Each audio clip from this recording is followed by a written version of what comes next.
అందరికి hi, welcome to uncle kitchen zone 2024. నేను మీ అమ్జద్. ఈరోజు అయితే మనము క్యాటరింగ్ స్టైల్లో చేసుకునే పుదీనా పచ్చడి అయితే చేసుకుందామండి. చాలా టేస్టీగా ఉంటుంది, చాలా ఈజీ, చాలా సింపుల్గా ఉంటుంది. మనము ఎక్కడైనా ఫంక్షన్ అయినప్పుడు క్యాటరింగ్లలో కొంచెం కొంచెం పెడుతుంటారు కదా, అదే పుదీనా పచ్చడి అండి. చాలా టేస్ట్గా ఉంటుంది, చేయడం కూడా చాలా ఈజీ. ఇంకెందుకు ఆలస్యం, వచ్చేయండి ఫ్రెండ్స్ మన రెసిపీలోకి. ముందు స్టవ్ మీద ఒక కడాయి పెట్టుకొని ఆ కడాయిలో 2 చెంచాల నూనె అయితే పోసుకున్నాను. దీనికైతే కొంచెం నూనె ఎక్కువ పడుతుందండి. నూనె ఉంటేనే దీంట్లో టేస్ట్ అనేది వస్తుంది. ఇప్పుడు నూనెలో ఏం చేయాలంటే, నూనె వేడెక్కిన తర్వాత మనం ఒక స్పూను ధనియాలు అయితే వేసుకోవాలి.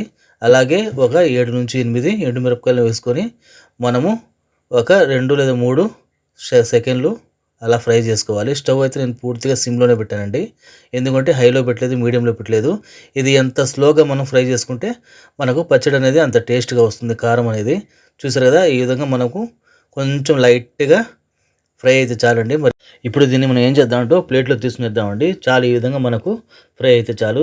ఇప్పుడు మనము ఒక ప్లేట్లో మనం ఫ్రై చేసుకున్న ధనియాలు అలాగే ఎండుమిరపకాయల్ని తీసుకుందాము.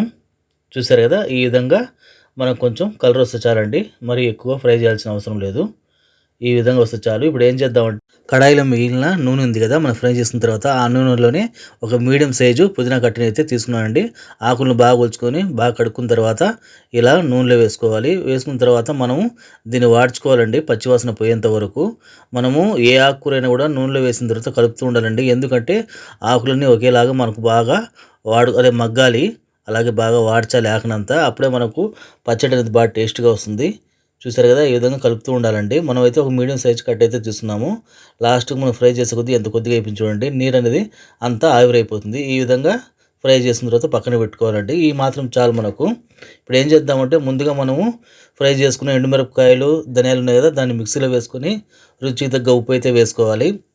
అలాగే చింతపండు చూసారు కదా, ఈ మాత్రం చాలండి చింతపండు మనకు. అలాగే దాంట్లో 2 లేదా 3 తెల్లగడ్డల పాయలు అయితే వేసుకోవాలి. అలాగే 1/4 టీ స్పూన్ జీలకర్ర కూడా వేసుకోవాలండి. జీలకర్ర కూడా మనకు పచ్చడిలో మంచి టేస్ట్ అనేది వస్తుంది తెల్లగడ్డలతో పాటు. ఇప్పుడు ఏం చేద్దామంటే, కొద్దిగా బెల్లం అండి. బెల్లం అనేది ఆప్షనల్. బెల్లం వేయడం వల్ల కూడా పచ్చడిలో మంచి టేస్ట్ అనేది వస్తుంది. తీపి అయితే రాదండి, కొద్దిగా వేసే మనం అంతే చాలు. ఇప్పుడు ఏం చేద్దామంటే, దీన్ని మనం మిక్సీ పట్టుకుందాం. మిక్సీ పట్టుకున్న తర్వాత మసాలా చూడండి, ఈ విధంగా ఉంటుంది, బరగ్గా ఉంటుంది మనకు. ఈ విధంగా ఉంటుంది. వాసన అయితే మంచి సువాసన అయితే వస్తుందండి. ఇది చాలా రకాల వెజిటేబుల్స్ కూడా వాడుకోవచ్చు. ఇప్పుడు ఏం చేద్దామంటే, మనం వాడుచుకున్నాం కదా పుదీనాని, ఆ పుదీనాని ఈ మిక్సీ జార్లో యాడ్ చేసుకోవడమే.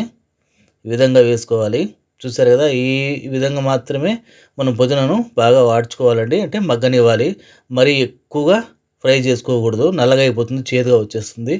ఈ మాదిరిగా మనం వాడుచుకుంటే చాలు పుదీనాని. మిక్సీ జార్లోకి కొద్దిగా నీళ్ళైతే వేసుకున్నామండి, ఎక్కువ వేసుకోకుండా కొద్దిగా వేసుకొని దీన్ని మనము బాగా మిక్సీ పట్టడమే. చూసారు కదా, పట్టిన తర్వాత ఈ విధంగా ఉంటుంది మనకు పుదీనా పచ్చడి అనేది. చూసారు కదా, చూడడానికి ఎంత ఎమ్మెగా కలర్ఫుల్గా ఉంది కదా. క్యాటరింగ్ వాళ్ళు అయితే కొద్దిగా వడ్డిస్తారండి, అది మనం ఇంట్లో చేసుకుంటే హ్యాపీగా తినొచ్చు. చాలా సింపుల్ రెసిపీ అండి, చాలా ఈజీ రెసిపీ ఇది. ఇప్పుడు దీన్ని ఏం చేద్దామంటే, తాలింపు అయితే పెట్టుకుందాము. స్టవ్ మీద కడాయి పెట్టి ఆ కడాయిలో ఒక 2 చెంచాల నూనె అయితే పోసుకోవాలండి. ఇప్పుడు కూడా నూనె కొంచెం ఎక్కువనే పడుతుంది. నూనె ఉంటేనే ఈ పచ్చడిలో టేస్ట్ అనేది బాగుంటుంది. ఒక 3 రోజులు నిలబడుతుందండి. అలాగే ఫ్రిడ్జ్లో అయితే ఒక వారం రోజులు అయితే ఉంటుంది.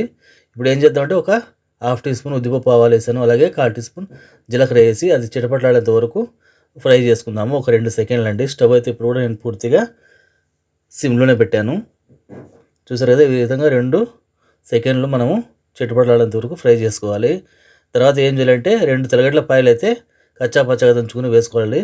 చాలండి 2 తెల్లగడ్డల పాయలు అయితే. ఇంతకుముందు కూడా మనం 3 వేసాం కదా, ఇది కూడా మనకు కొంచెం పచ్చివాసన పోయేంత వరకు ఫ్రై చేసుకోవాలి. ఒక సెకండ్ లేదా 2 సెకండ్లు కొంచెం మనకు పచ్చివాసన పోవాలి. అలాగే ఒక కరివేపాకు రెమ్మను కూడా ఇందులో వేసుకోవాలండి. కరివేపాకు కూడా పడడం వల్ల మనకు పచ్చడిలో మంచి టేస్ట్ అనేది వస్తుంది. ఈ పదార్థాలన్నీ నూనెలో మనకు ఒక 2-3 సెకండ్లు వేగడం వల్ల మనకు మంచి సువాసన అయితే వస్తుంది. ఇప్పుడు మనం స్టవ్ ఆఫ్ చేసి కడాయిలో మనం రెడీ చేసి పెట్టుకున్న పుదీనా పచ్చడి ఉంది కదా, ఆ పచ్చడిని దీంట్లో యాడ్ చేసుకోవడం అండి. చూసారు కదా, ఇప్పుడు కూడా మనకు నూనె అనేది వేడిగా ఉంది. కొంచెం నూనె వేడిగా ఉన్నప్పుడే మనం ఇందులో యాడ్ చేసుకోవాలండి. ఎందుకంటే మనకు ఆ నూనె అంతా పచ్చళ్ళు బాగా పట్టాలి కదా. అలానే స్టవ్ మీద పెట్టి దీన్ని మనం చేయకూడదండి, స్టవ్ ఆఫ్ చేసేయాలి. మన పుదీనా పచ్చడి అయితే రెడీ అయిపోయింది. చాలా సింపుల్గా, చాలా ఈజీగా చేసుకోవచ్చు కదా. సబ్స్క్రైబ్ చేయండి, లైక్ చేయండి, షేర్ చేయండి. Thank you friends.